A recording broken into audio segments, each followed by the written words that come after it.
Chapter 3. Jovani, the product of an aristocratic Italian family, lived the life of a playboy, drove fast cars, and dated models. He lived in mansions only some can dream about. When he came to the United States, he changed his last name to Nightingale. His Italian name too difficult to pronounce, and too worrisome for anyone who wanted to forget everything associated with his name. Looking for a new start, what better place than New York? But with indescribable wealth, it became difficult for him to be inconspicuous, discreet, or unassuming. In Manhattan, as in all large cities, if you were looking to hide, you couldn't with your desire to live as you had before. Word spread fast like a racehorse out of the gate. He was the new blood in town. A blue blood prince who was maybe 27 but no more than 29, and he wore no wedding rings, which meant that no woman had marked him yet. When the local realtor, contacted by his servant, informed the woman that he could meet her only at night, it didn't ring any bells. Playboys slept during the day and romped at night on one young willing woman after the next into the early mornings.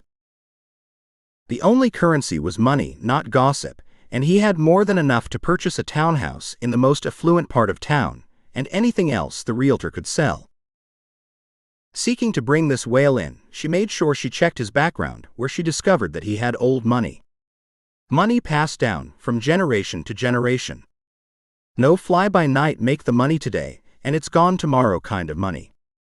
Therefore he became a prime candidate to pass off the deal of a lifetime.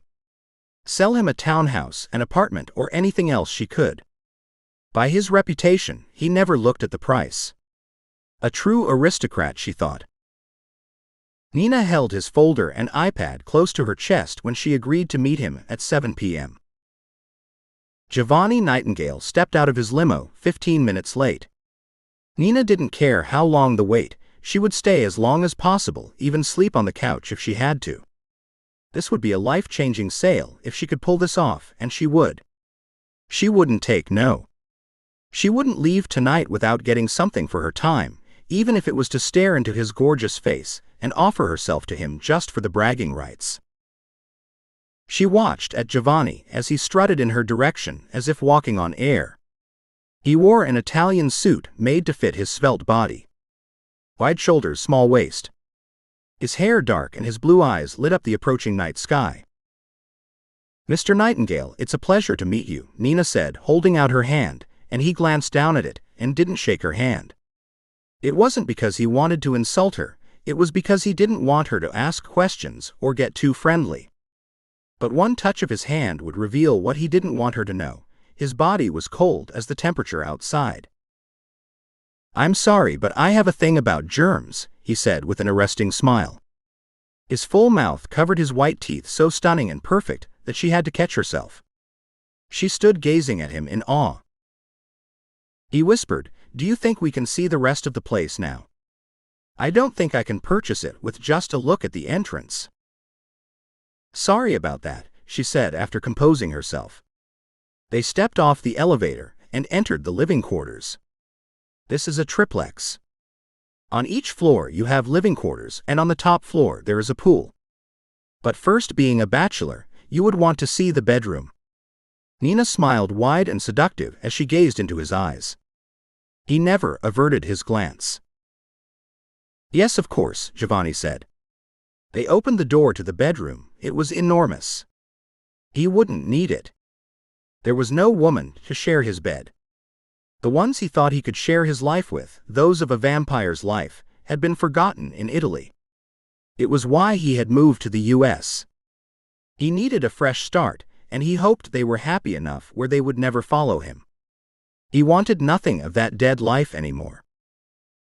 But there was a part he couldn't ignore. The insatiable need for human blood and his quest to rid himself of its soul-numbing feelings.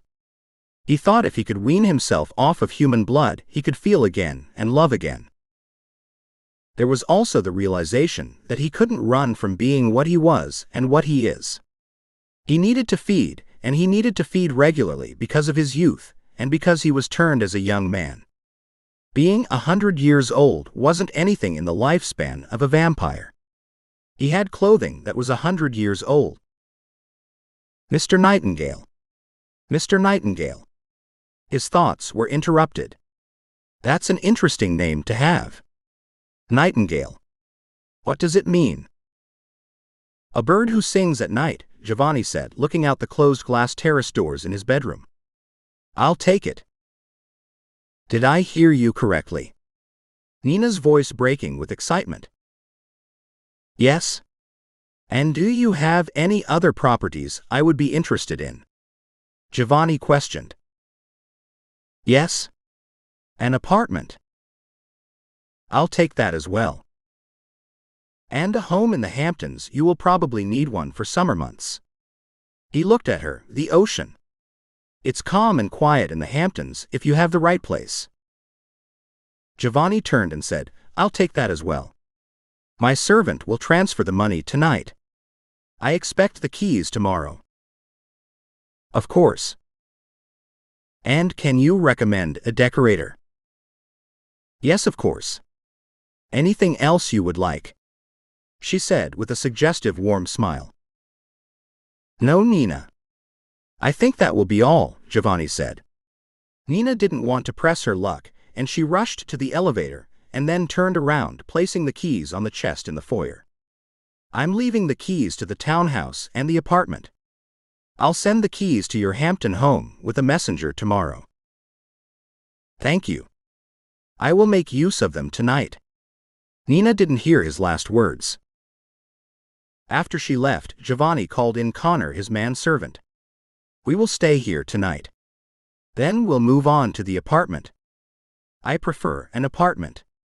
It's in the heart of Manhattan and where there are far more pedestrians, and I can walk at night where it won't be obvious. What are you going to do about food? In Manhattan, there's never a problem. There's always some unsavory killer roaming the streets looking for their next victim. I will kill them before they get a chance to harm anyone. That may be dangerous. Suppose you make a mistake? Connor said.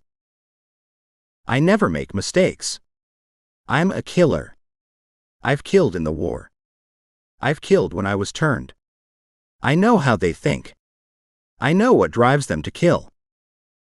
You are driven to kill because of your need to feed. It is an addiction, like all things that take over you. He raised an eyebrow, but I will conquer that addiction one day by drinking the blood of animals. Not men. I have no choice now, and I'm satisfying my thirst with incurable killers. But how will you do that if you hunt killers and drink their blood? Won't that make your addiction worse? I don't know how I will do it, I just know I must stay alive long enough to find an end to my cursed life. If I'm not successful, then I have to end this.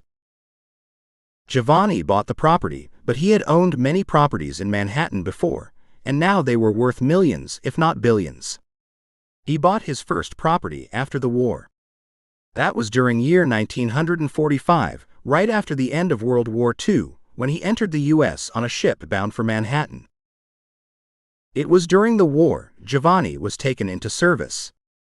It was then he became 27 when a captain ordered him to kill his countrymen and entire families that he refused, and it was then he was turned into a vampire by the captain and became the killer he never thought he could become. At the end of the war, with so much blood on his hands, he felt compelled to kill himself, but instead he put a stake into the heart of the vampire captain. After the war, Jovani traveled all over the Americas and Europe, from Italy to war-torn Germany, to the U.S., where he found himself in Manhattan alone, after creating his own family of vampires throughout the world because of his need to feed on human blood. Looking out at the Manhattan skyline and thinking about his life before and after his change, the servant Connor, a young man in his 30s, a little older than Jovani, whom he met as a soldier when the U.S. marched through Rome in May of 1945, stood near the black grand piano looking down at Jovani playing Debussy's famous piece, Clair de Lune. Jovani's hands and fingers moved effortlessly across the keys, and he looked up and said, "Do you know who wrote this, Connor?" "I know the music by not the composer. It sounds sad and lonely." "Claude Debussy. It means in French, moonlight. I will only be able to see moonlight. Never sunlight. That's why I play it to remind me that as long as I exist, the only heavenly body I will ever see is the moon. This is your time, Jovani. Connor reached for his black cloak and held it for him. The car is ready, and I thought tonight would be a fitting time for you. You do good work, Mr. Nightingale. You rid the world of scum who harms innocent people. Jovani placed his arms through the sleeves of the cloak. I have done awful things too. I know. But that was war, and that was in the past. You helped me when I was close to death. I was wandering around lost from my platoon when you found me covered under snow. It wasn't my humanitarian nature that I saved you. I had no humanity left in me. You have more than you know. And you have a future, even if you can't see it. A long one. Jovani looked at Connor with a small, closed smile. What do we have tomorrow? I thought we could inspect my home in the Hamptons. It's near the ocean. I think I may like that. Friday night, you have an event to attend. Jovani raised one eyebrow. His face turned sullen, and he placed an open hand to his brow. Can't we not go? I'm tired of all those silly parties. The women who invite me are hoping I either marry their daughters or their friends. I'd like to stay in. Play my music and read. I didn't think you would tire of parties. There among the wealthy are frivolous and detestable people, young and old, who live to bring misery to the world. Those in their small circle know about them but would never say. If one of them disappears, no one misses them. They think they have gone off to their mountain chalets to ski, maybe broke a leg, died in a snowstorm, unable to cause any more harm. Go over the guest list and make sure they don't have a family. I hate to take a man from his family, Jovani said to Connor. If they are murders, I can make an exception. Why haven't you turned a woman? Don't you get lonely, sir? Sometimes. But I've never met a woman whom I've wanted, and who would want to share the life of a vampire with me. Do you give them a choice? Can't you leave her mortal? You don't have to change her. I've thought about doing that, but then I have to wipe her memory of me if she doesn't agree to be with me. But I've never met a woman with that kind of understanding. Imagine telling her that I'm a vampire, but I think I'm a good vampire, and if she falls in love with me, then she will always have me to herself, but with one exception. She will have to be a night person, because that's the only time she will get a chance to be with me. Strange things have happened. That's not a bad line. One could fall for it. It's like anything else. No one is what they seem, and if she understanding, she will see that as being weird. Women like weird men, and they overlook that as eccentric behavior. Strange things do happen. You and I are almost the same age when we met. Have you known of any vampires who have married a human without changing her first? I can't say I have, Jovani said, gliding in the direction of the door that leads to the garage. You should try wearing a heavy coat, Mr. Nightingale. It looks very strange that you're walking around with that thin duster on when it's freezing outside. Nothing is thought of as strange in Manhattan. Just different. Jovani buttoned the cloak and turned. People think I'm eccentric. In the U.S., all foreigners are peculiar if they don't understand them. Especially if they don't eat the same foods. I'll take the elevator down to the garage, and I'll meet you in front of the building with the car, Connor suggested. Very well, but I could get there in a second with you, Jovani said. Security never sees you, and it would do you good to speak to them every once in a while. I suspect we'll be riding around until dawn. I've been trailing this man. He has no family, and he walks all hours during the day and night. Connor disappeared into the elevator and retrieved the Lincoln SUV and parked it in front of the building.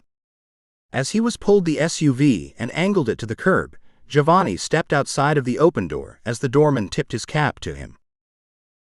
It was the first time Connor saw a smile on Jovani's face. He knew him to be a brooding man, and Connor thought if he had a companion, a mortal or an immortal, he wouldn't be so sullen. He would have someone to share his life with. Jovani didn't desire a vampire female, he wanted a human, and because Connor knew of that desire, he felt that Jovani would forever be alone, and forever unhappy. A vampire such as Jovani, who can't live with himself and live without love, would very soon be asked to be put to death. And it would be Connor who would have to do the deed. Connor didn't want to think of that, and that's why he tried to encourage him to consider revealing himself to the woman he would want to spend his life with.